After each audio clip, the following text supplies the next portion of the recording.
Lindsay McCormick and I met years ago at ESPN. At that point in our life, our career was so important to us, but it was always obvious that Lindsay had a strong faith in God and a strong relationship that came into play years later with some unfortunate health issues.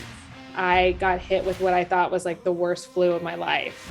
And I couldn't get out of bed for 2 months straight. My poor boyfriend had to carry me and put me in the car and then carry me to the doctor's office. You have an autoimmune disease, you have undifferentiated connective tissue disease. This is going to be your reality and you're just going to have to learn how to live with it for the rest of your life. God, why is this happening to me?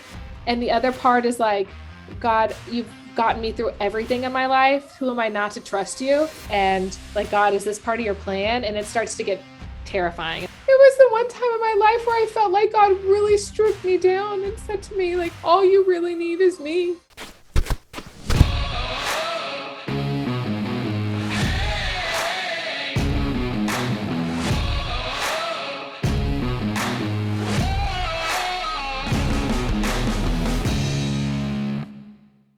Lindsay McCormick, how about this? We worked at ESPN in 2007. I know I'm gonna date us there, but it's been a long time. How have you been? I've been good. I remember you helped so I wasn't used to the snow in Bristol, and you helped pull my car out of the ditch one night when my car slid. It hit black ice, slid into the ditch after we were working such crazy hours at ESPN. Mm-hmm. And I knew that you were such a stand-up guy. I was like, I'm going to call Will because I don't know what to do. I was freaking out and you pulled my car out of the ditch for me and essentially saved my life. So this is the least I could do. Do you remember what you thought the reason was as to what happened? No. What is it? What was it? Oh, God. Can I say it? Sure. I'm going to regret saying yes, but go ahead. You told me you were convinced that snow got stuck in between the brakes and the tires, and that's why you couldn't stop. I was young and naive. We were highly caffeinated and weren't sleeping much in those days. So yeah, I mean, it makes sense. You were fresh out of Auburn, no snow down there. So I gave you a pass. The Yale of the South. Oh my, yeah. That's fantastic. So now we're 15 or so years later. What's going on in the life of Lindsay McCormick? Because basically we were behind the camera in production, needed more attention. So I went back to school to get on air because I needed more attention. So I know you did a lot of on-air stuff. What has your career journey been like?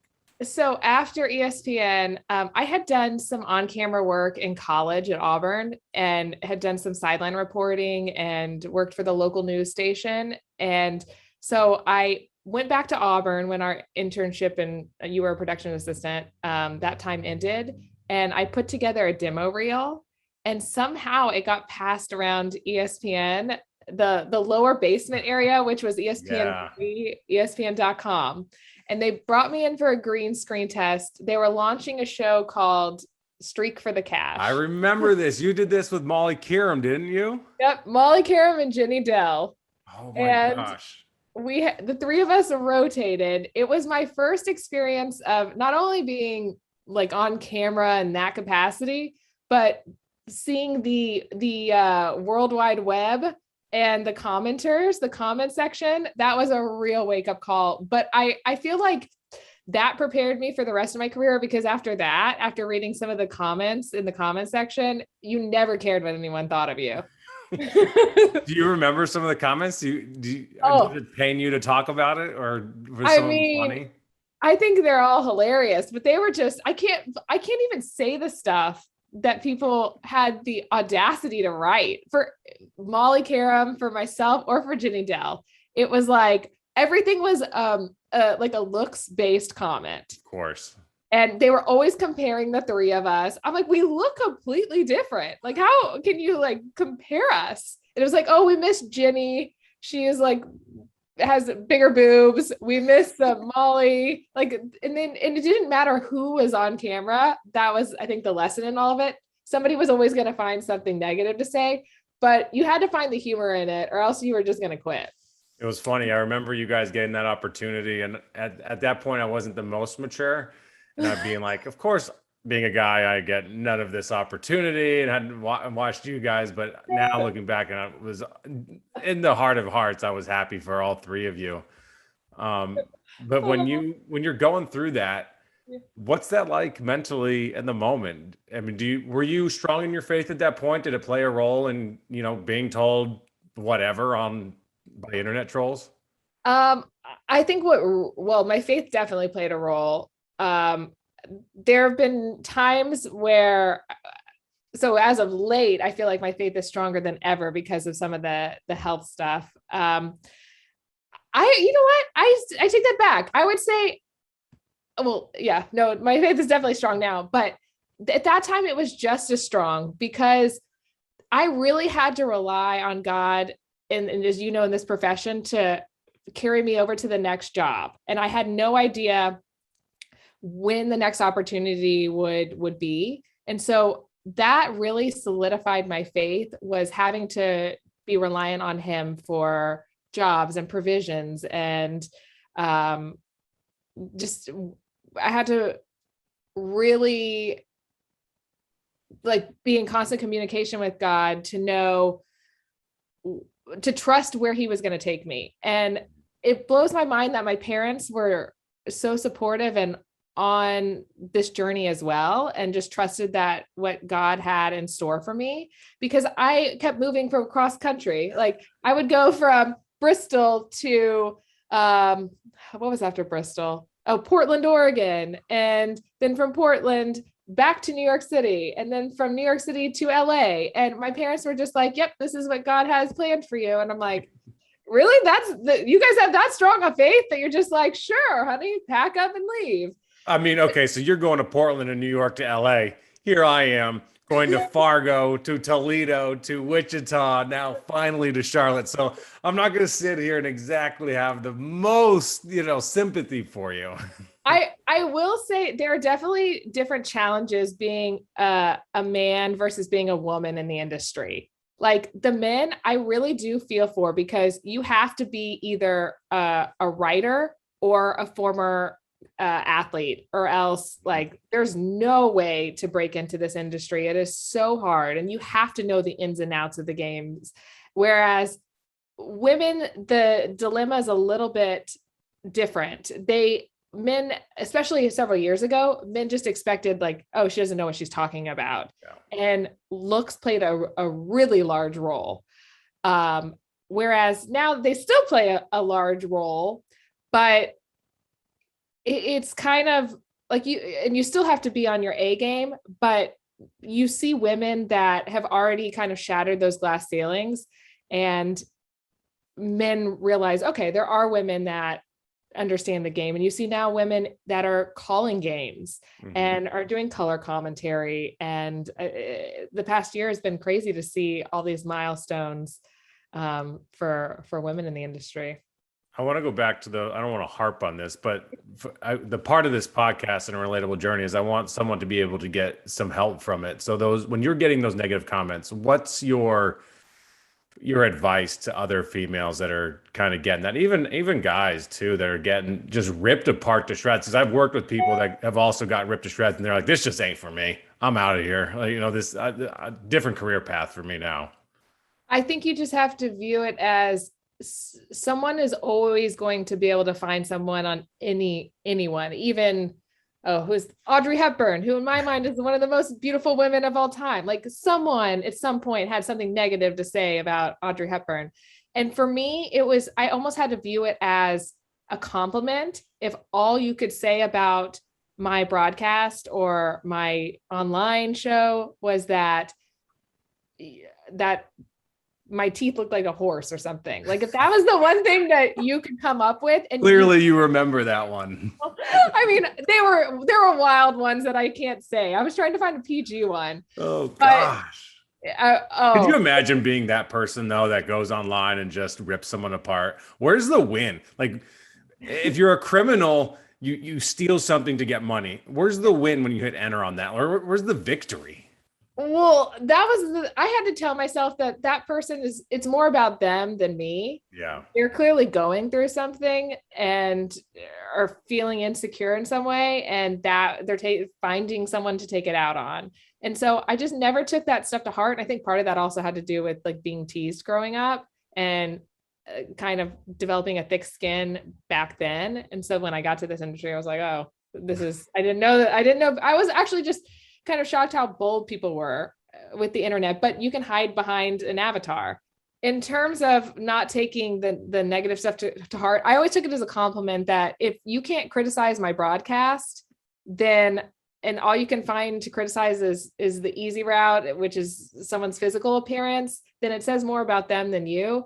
And also that you're doing a pretty good job if they can't say, oh, she sucks. To me, I took that to heart. I was like, oh man, I need to practice more or need to find a broadcast coach. I think that's pretty spot on too. And I think you touched on something else that's really part of my life as well. And trusting God in your career path, because again, going from college, not knowing what I was going to do, I was an engineer into economy. And then all of a sudden was like, I want to be on TV. Like, okay, pal, good luck. And then to Fargo, Toledo, Wichita, Charlotte, like I was just said, God, you're in control. And I went wherever he told me, and you bounced around as well and held several jobs. What was your faith like, and how did it play a role in just trusting that not having anything secure or knowing what's going to come next was the right thing to do? It was hard, especially at the beginning, because like you said, I was questioning, is this, I had known what I wanted to do since I was like 7 years old. I knew I wanted to be a broadcaster. I didn't necessarily know that I wanted to cover sports, but I grew up in a sports family and was around it. And then when I got to college, I put the two together, and I had less than 24 hours to find an internship. And my parents were like, Lindsay, you have to find an internship now or else you're not going to graduate. They were freaking out. They're like, normally we trust you and we trust God, but I was like, guys, it will happen. Like, just relax. They're like, you have 24 hours. So I was on the sidelines working, and ESPN, their game day producer, Lee Fitting, saw me working. And I joked with him, like, do you have an intern? You guys don't happen to have a job, do you? And he's like, actually, like, we could put you in the internship program if you pass the sports quiz. And that to me was a big God moment, because even a few hours before, I had gotten an email saying that I was declined from the Fox Sports internship program. And that was my only thing I had applied to. And I was like, okay, God, like, if this is what you want me to do, like, I don't know why I had this just crazy faith that everything would work out at this point. And then that just kept being solidified by the opportunities that God would put me in. And I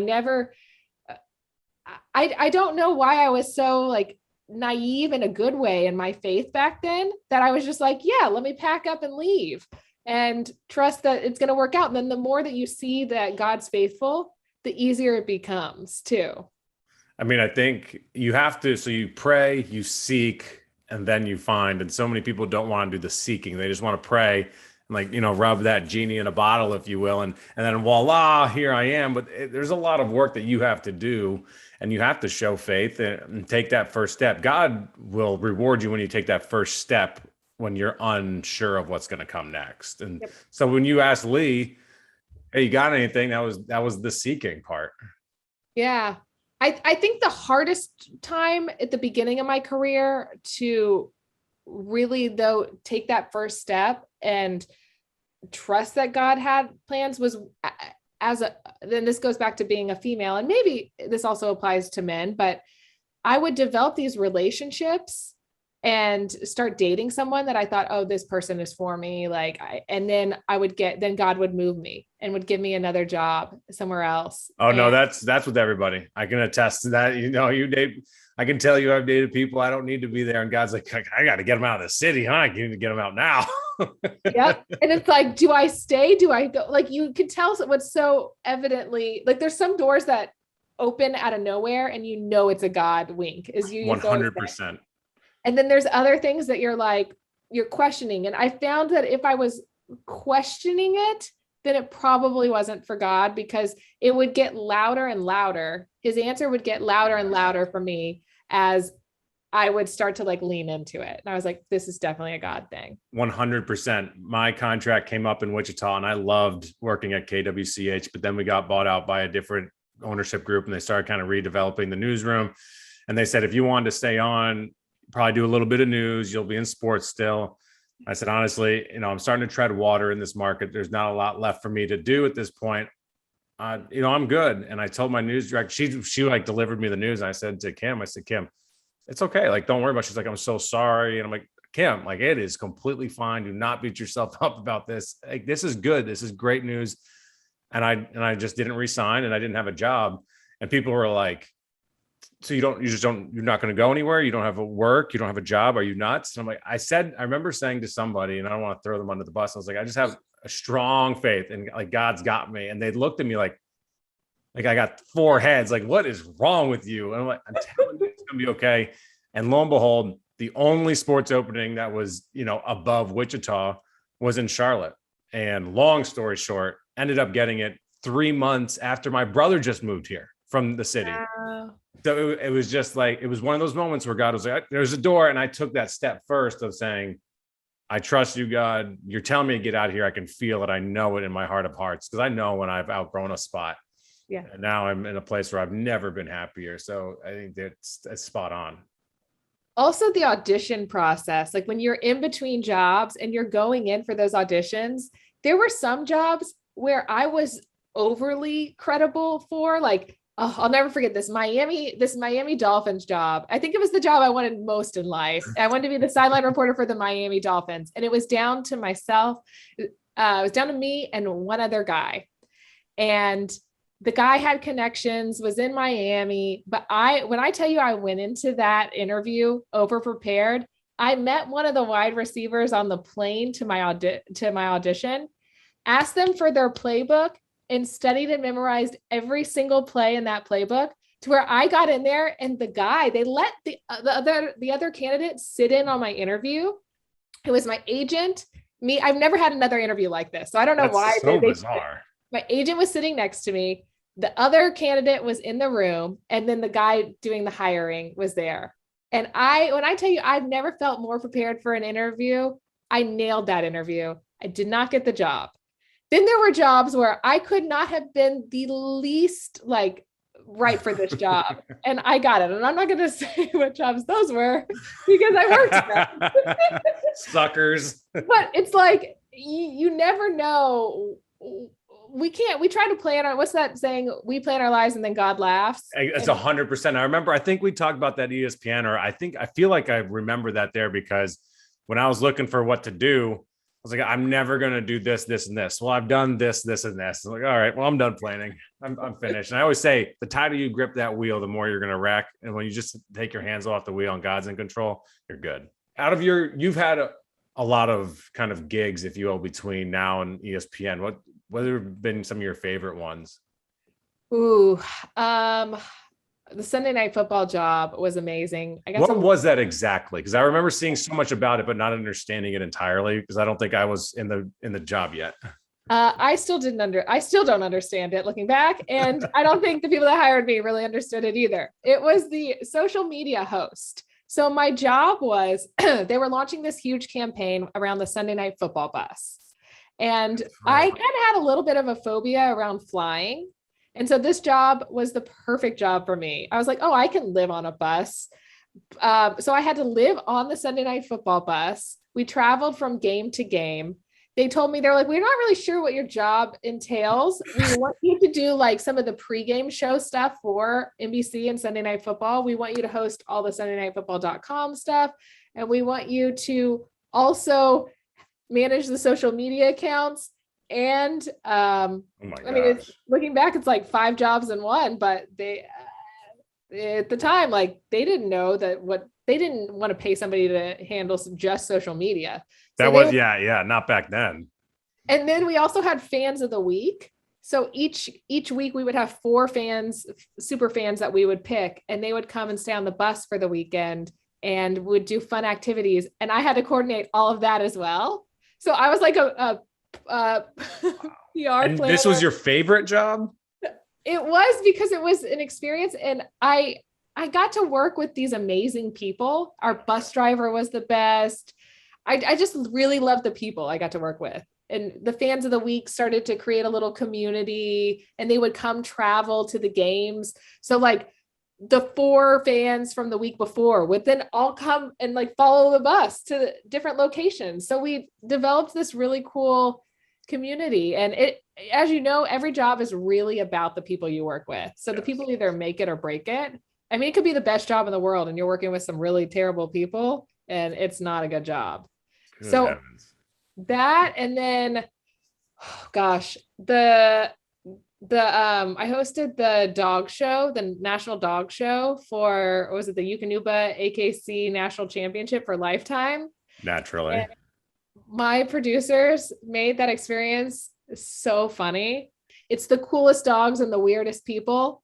And it was a spectacle. We flew to Orlando, and my producer, I'll never forget, he's like, my one goal this weekend is to not get licked or touched by any animal, because he was not an animal person. I'm like, how did you get this job? And it was just so comical. I mean, I've had so many great jobs. I just feel really, really fortunate. What was the last job you held? And then let's transition that into what that looked like into when the health issues kind of kicked in for you. So the last job, the past few years, I've been really fortunate to be on a show called Entrepreneur Elevator Pitch. Which is so awesome. By the way, I keep up with that. Thank you. It's been such a fun show. I came on at season 2. So a few career changes happened thanks to social media. And I had a really bad job interview experience with NFL Network. And I talked about it on social media because I was getting flooded with DMs from women. All right, let's stop. And what happened there? So people don't know that story. Okay. So my DMs were flooded with women asking for advice on how do I break into this field? What should I expect as a woman? And I had this terrible job interview with NFL Network. I had 2 interviews with them, but this was the most recent. And the head of hiring talent at the time, they just weren't very respectful of women at all. And that was kind of known in the industry. And so I went into this so prepared, and I was like, I'm going to be the most professional. I was wearing like a full-on suit, was ready to go. Again, like one of those Miami Dolphin interviews where you're just so overly prepared. And they didn't really even like try to ask me questions like that. It was my first interview. They immediately, when they saw me, was like, oh, she's too green. She's too young looking, like completely wrote me off. So then years later, I had more experience under my belt, more on my resume, and they brought me back in. And this time, like, I was like, okay, I just have to like come in completely prepared, like make my face look older somehow and not look as green. Maybe like people walk in are just so jaded at this point that that's the way you don't look green. I don't know. Wow. So came in for this interview, sat down. I was with the head of hiring talent at the time. And I was so prepared for this interview again and ready to go. And he was essentially like, we were talking about some of the stuff. We went back and forth about games and the NFL and kind of my thoughts on things. And then the interview kind of took a weird turn, and he started asking these inappropriate, well, now they're illegal questions. And at the time they were illegal questions. He was asking me, he had a TV in his office, and it had a woman on there who was pregnant. And he looked over at the television and he said, if we hire you, because I had nailed the interview up to this point, he was like, if we hire you, are you gonna like be like the rest of them and go and get knocked up after? Like, and I just like sat there in shock. Like, how do I respond to this? Like, I had nailed this interview, and this is like one of the last few questions. And the way he just like referenced his talent and someone that's on their roster was so offensive to me. I just like sat there quiet, like, I don't know what my plans are. I've left relationships for jobs, and this is clearly important to me. I'm sitting here like nailing this interview. And then it just got weirder from there. Like, we had to reenact, like he was pretending he was a player and I had to interview him, which was fine in theory, but like, it just felt it just Sure. felt icky. It felt weird. And the questions were all around like relationships and like, are you interviewing me to date me? Or are you interviewing me to hire me to be an employee at NFL Network? And it just felt really weird. So how do you handle that with, obviously, again, your faith and wanting that job really badly? Do you saying, I'll do whatever it takes to get this job, but also selling out your principles, if you will? So I was cordial and ended the interview after that. Obviously, I went out and obviously called my agent immediately and told him everything. And was like, this was so inappropriate. Like, I know you have other clients that work for this network. And he's like, my agent essentially told me, like, Lindsay, like, this is a boys club. Like, this is what you're going to have to deal with. That's ridiculous. And he knew about it. Everyone knew about kind of the insidious nature of that network. And since then, these guys have been replaced, thankfully. And it seems like they're really doing a good job cleaning up this culture or so of NFL Network. But yeah, at the time, it made me feel so bad. And I didn't want any other woman to ever feel like that. Not that we can completely prevent that, but I wanted to prepare women that this is what you may encounter. And after hearing stories from my other girlfriends that were even worse, like they had a job with some network and they had to travel together with their boss, and like their boss would always put their hand on their leg, and like crazy stories. I haven't. And if they, like, when they made a comment that they were uncomfortable, then they got fired a week later. And these were experiences that were very, very common for some of my girlfriends. And I think for so long, we just kind of brushed it off and said, like, this is a boys club. We're choosing to be a part of this. Like, we should just learn to live with it. And as I got older and more established in my career, I started to realize that as a Christian, this is not how people should be treated, whether you're a man or a female. Like, there should be that line of respect. And I'm also not someone who thinks that men and women can't work together. I think if you look at networks and you look at different work cultures, the best places are the places where you have that balance of masculine and feminine energy, and men and women just think differently. And it's a beautiful thing when they can come together and create an amazing product that you see on television. And so I just think that the key is empathy and respect is what I've learned through all this. But that night I had just watched Wonder Woman. I had a ton of DMs from women asking for advice. And you know me, I'm an emotional person. And I just started like typing up this experience from NFL Network, thinking like, you know what, like, I just want to help other women in the industry. And I posted it on Instagram about my experience with the NFL Network and the job interview. And I woke up the next day and I thought, oh my gosh, I'm never going to work again. And like, no one's going to hire me after this. And it was like viral and everywhere. And it led to a moment for me that was, am I still in the right profession? And how can God use me in a way that is not about myself and is about treating others with respect and making the most impact and leaving the biggest legacy in God's name on this earth? And I kept getting calls that morning about like, do you want to do the Good Morning America? Do you want to do the Today Show? Do you want to do this? And my publicist would call me and be like, this is just like crazy. Like, what do you want to do? He's like, you've been saying from day one that this is not about you. So like, if you want to like stick with that, he's like, let's don't do any of these interviews. And I said, deal.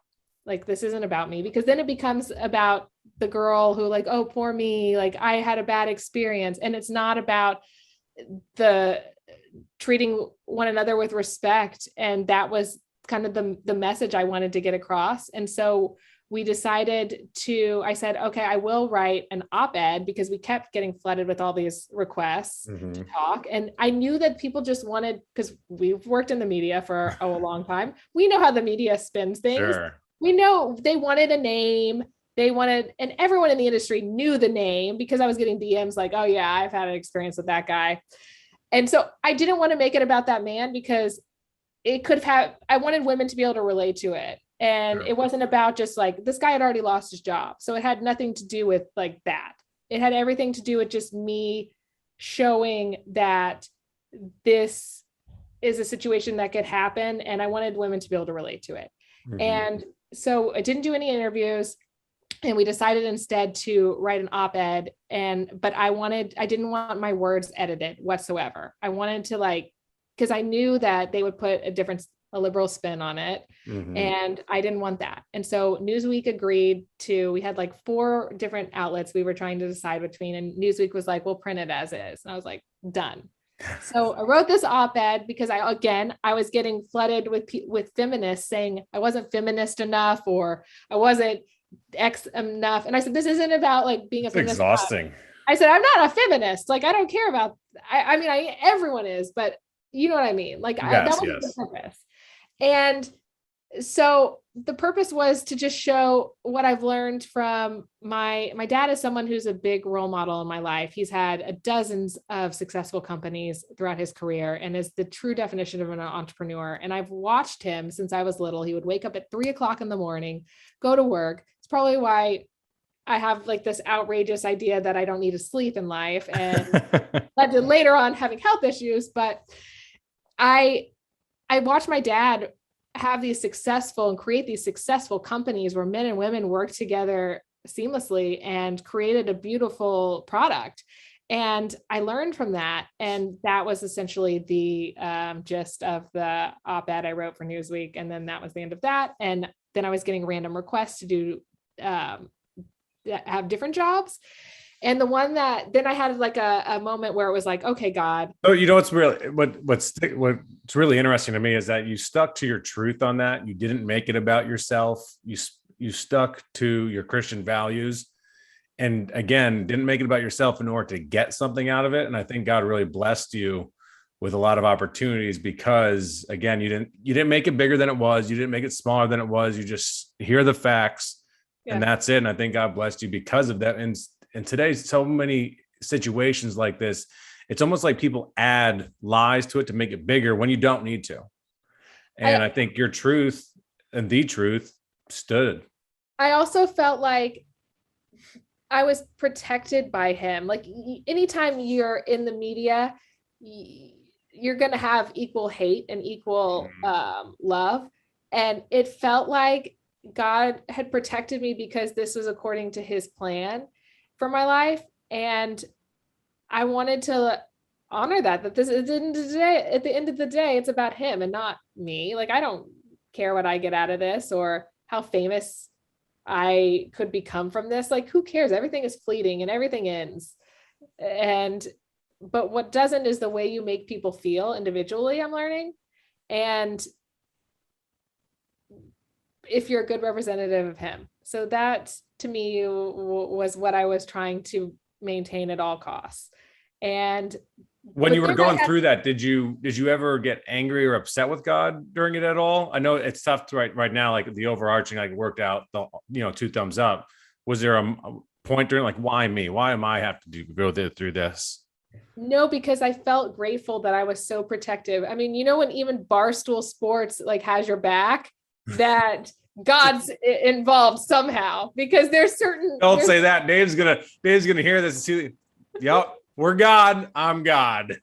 But I mean, there's certain outlets that have no problem going after people. Sure. Barstool, The Big Lead, and the fact that I had like their support. My brother called me and was like, Lindsay, my brother's obsessed with Barstool Sports. He's like, Lindsay, they were talking about you today on the show and like, we're supporting you. And we're saying how much they like respected what you said and blah, blah, blah. I'm like, this is a God thing, because I saw the war between them and Sam Ponder, and that was scary. Yeah. And I don't know anything I know what you're referencing with Sam, but all I can do is speak to you and know, since I know you as a person. But when you stick to that truth, it's believable. And people know generally right and wrong. And they don't want to see someone get hammered the way you did and go through something like you did, male or female, and it's wrong. Yeah. And I think people stand up for good more than not, despite what the headlines always say. And so that I'm glad that you kept that mindset through it all too. Thank you. So then how'd you get into elevator pitch? So then I had a moment where it was like, okay, I'm having all these random job opportunities now present themselves.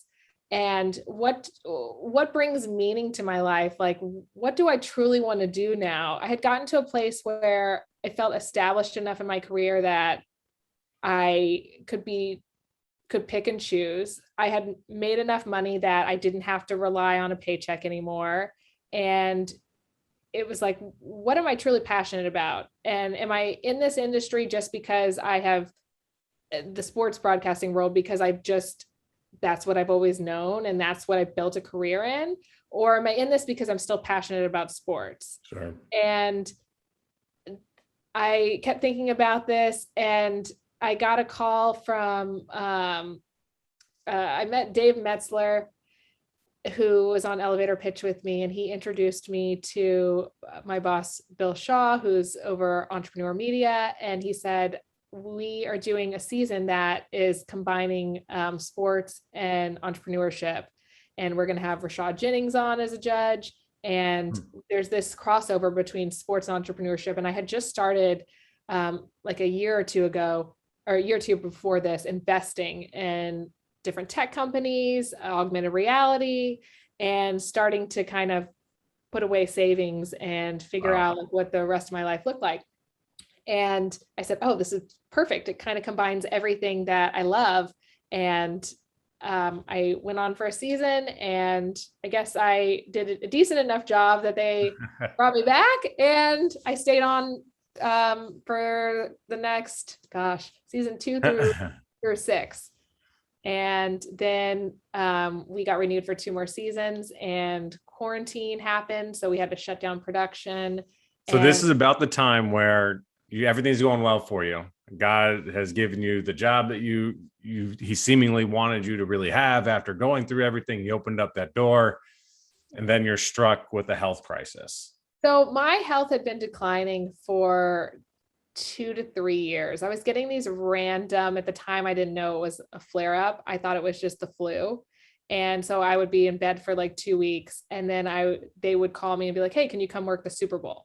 And I would push through, and I'm like, well, I think I have the flu, but I'm not sure what's wrong. So I would looking back, I cringe. I would take Tamiflu from my doctor.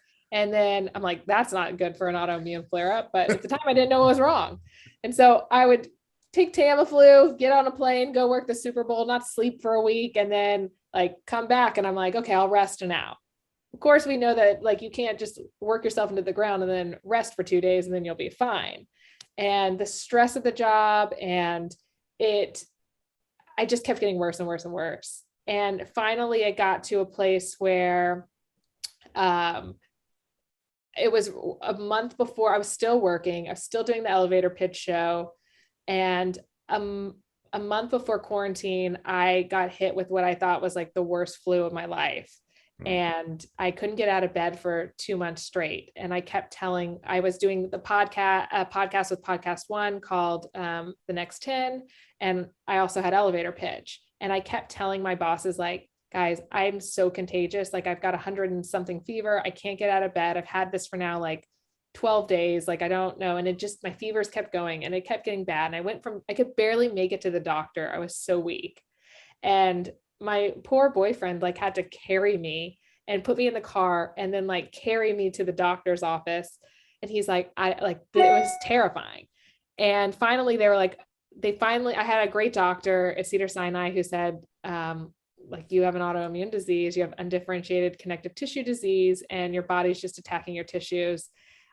This is manageable, but like your options are steroids, like live on steroids.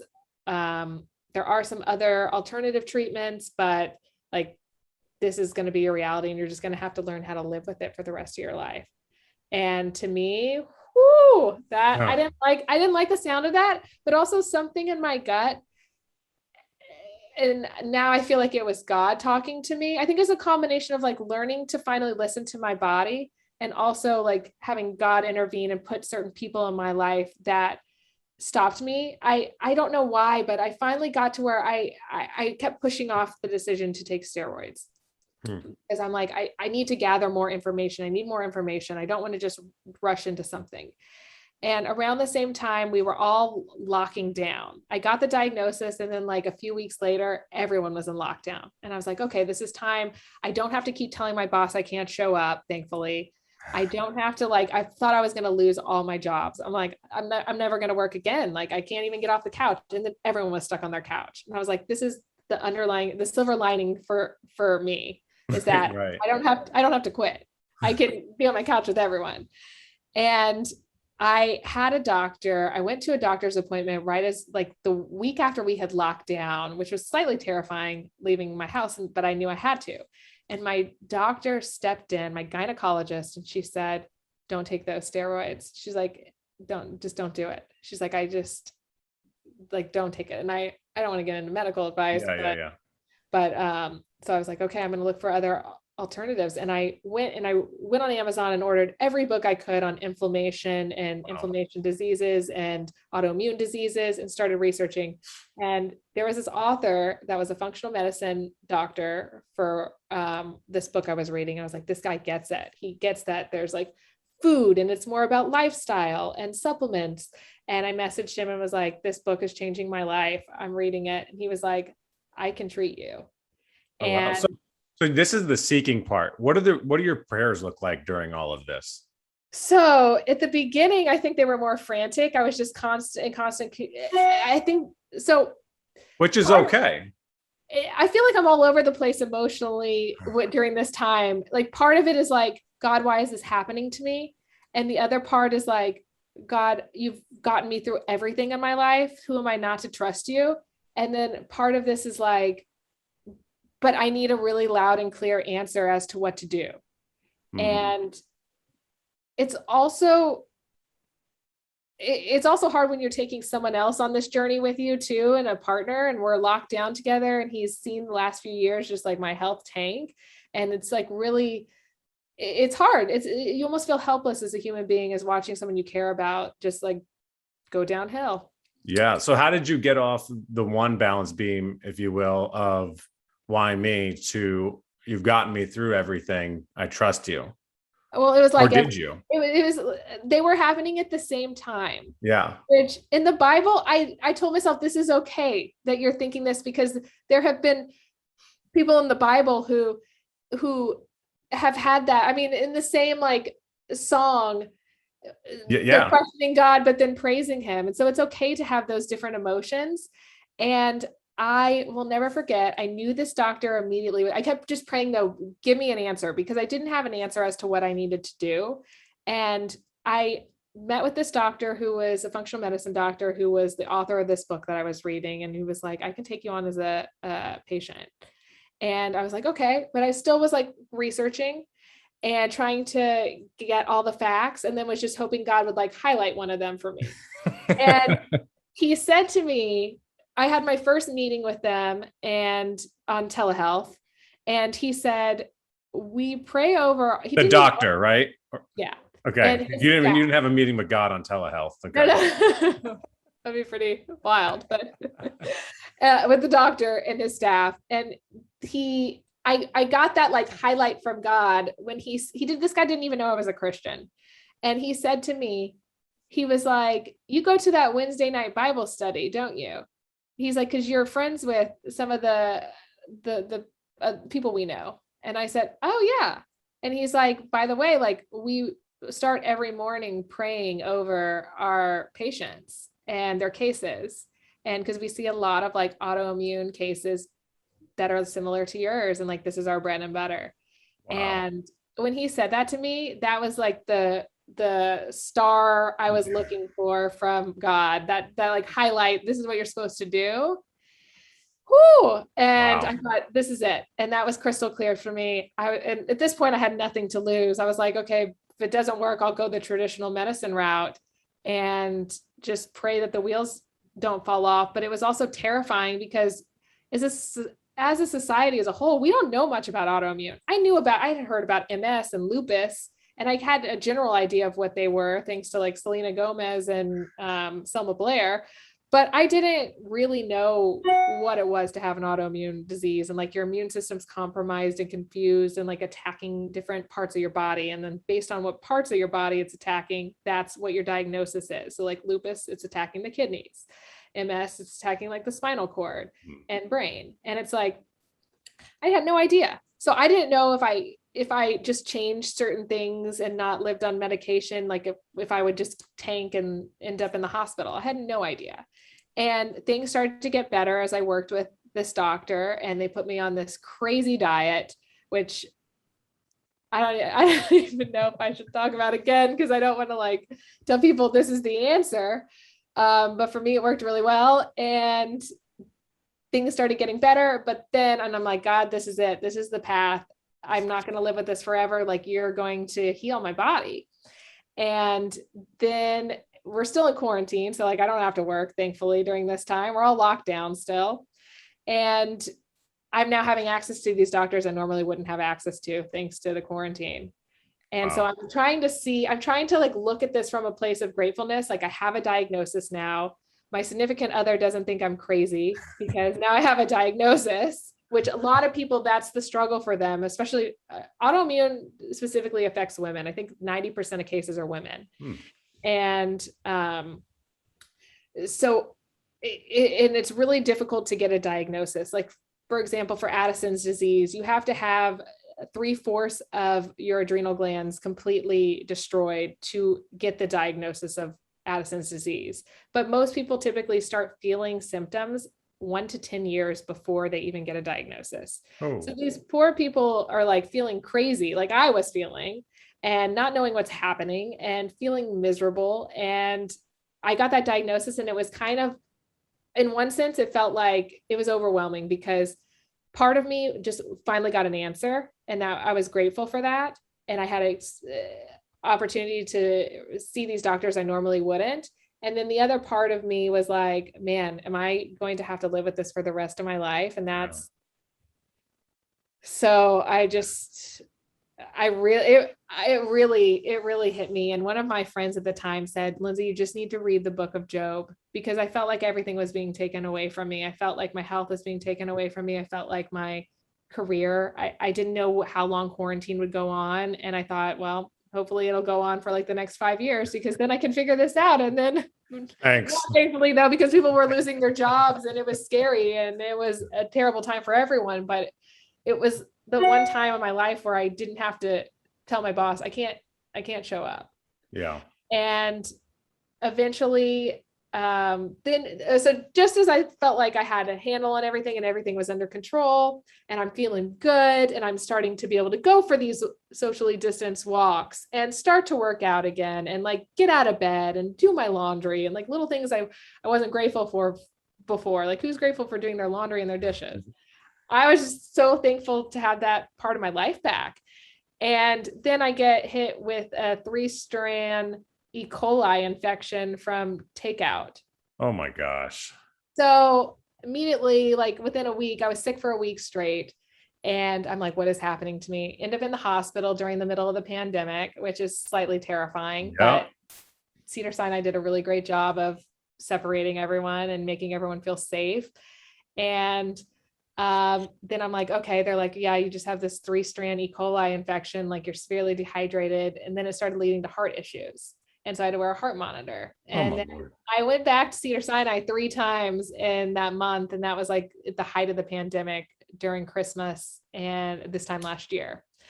And I thought, oh my gosh, like, did I set myself back now? Like, here I was making this success and like, God, is this part of your plan? And it starts to get terrifying. And I'm like, do I need to now be on steroids? Do I need to now, like, and it's this area of uncertainty. I couldn't be with my family during the holidays. So, but my significant other went to be with his family during this time. So I was literally, God had stripped me of everyone, like my safety blanket, everything. And I'm just in this little apartment and by myself without my family for Christmas.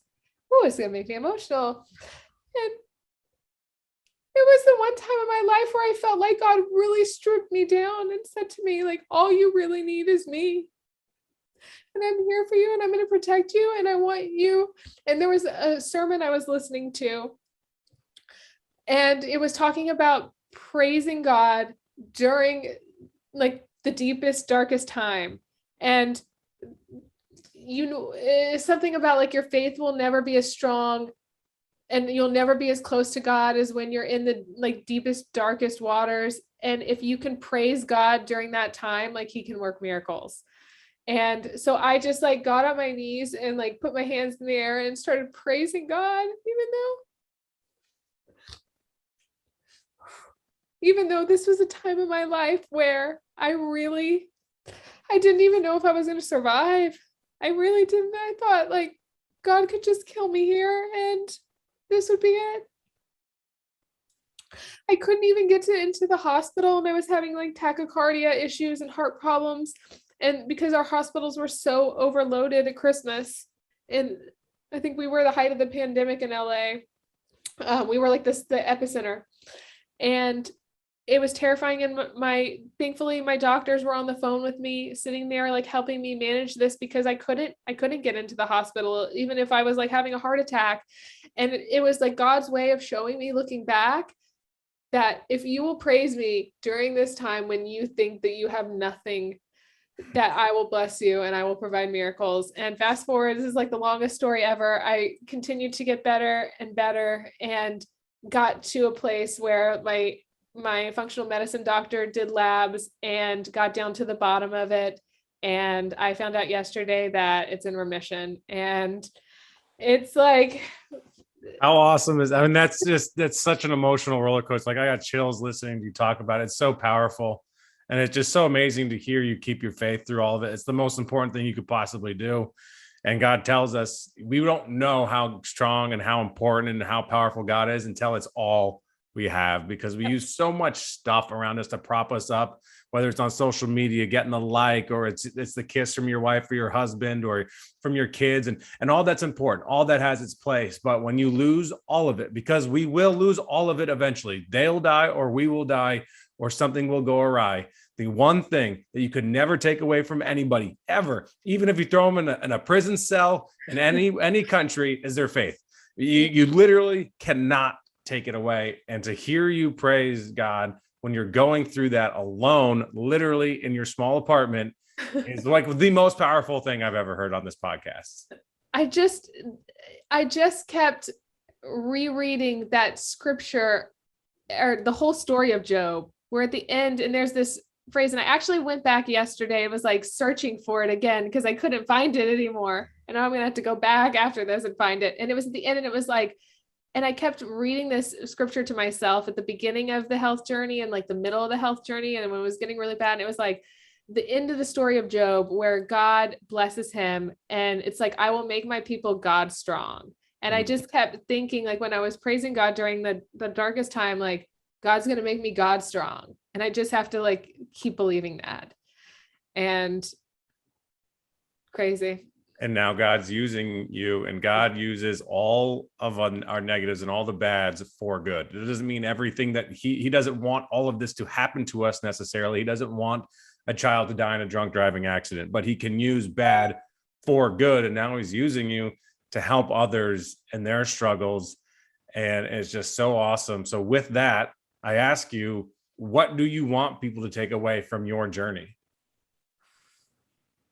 I mean, everyone has had a really, really tough year. I mean, no matter how much you've been blessed in some ways and you can find the silver lining, this year has not been easy for anyone. And whether you're lucky to have that physical health, mental health was just as tough this year. And it was a really tough time for anyone, which is also why it was hard for me to ask for help from anybody, because I felt like I don't want to be that person that's like I'm going through something. Well, everyone's going through something. Right. And I think the takeaway is that when you feel like your life is in a place where no one will understand. There's someone going through something similar. And also, and you're not alone, and it's okay to ask for help. And also that God will always be there no matter what you're going through. And even if it looks like there's not a way for healing, or even if it looks like there's not an answer, God has an answer to your problems. He knows everything. I say it all the time on A Relatable Journey, and I'll say it again, is that we can't connect the dots looking forward. We can only connect the dots looking backwards. And that's when it all starts to make sense. So I think you're spot on. Whew, it makes me realize what a long few years this has been. But now the question for me is, now that I'm starting to get my strength back and be able to get back to that place I was before my health declined, again, that same question's coming up. What is meaningful in my life, and what do I want to do career-wise? And I don't know the answer to that. I'm in this waiting period now of God showing me something, but someone said to me 2 weeks ago, I have followed your career for a long time, and based on what you've told me, I think God will give you a very highlighted answer. Yeah. As to what you're supposed to do. I think there's no doubt. And if you ever I would love whatever you get into, let me know, because you've done some awesome things that I'm very envious or not jealous, but it's very cool to see that I want to do someday. And so I'm just chasing you at this point. So that's just so cool. I know you'll get to wherever you want to go, and just keep in the Word, because that's when God talks to us, is when we're in the Word. Thanks, Will. You're the best, Lindsay. Thanks for coming on A Relatable Journey. Thank you for having me. Thank you for pulling my car out of the ditch that day too. If not, we wouldn't be here today. Exactly. Thank you for joining us on A Relatable Journey today. Now we need your help. We want to get this in front of as many people as possible. In order to do that, we got to please the algorithms on all these platforms. This is how it works. You got to follow or subscribe on your platform, and then leave a 5-star rating and write a review. I know it can be a lot, but please help us out with this. Because of you, this is A Relatable Journey.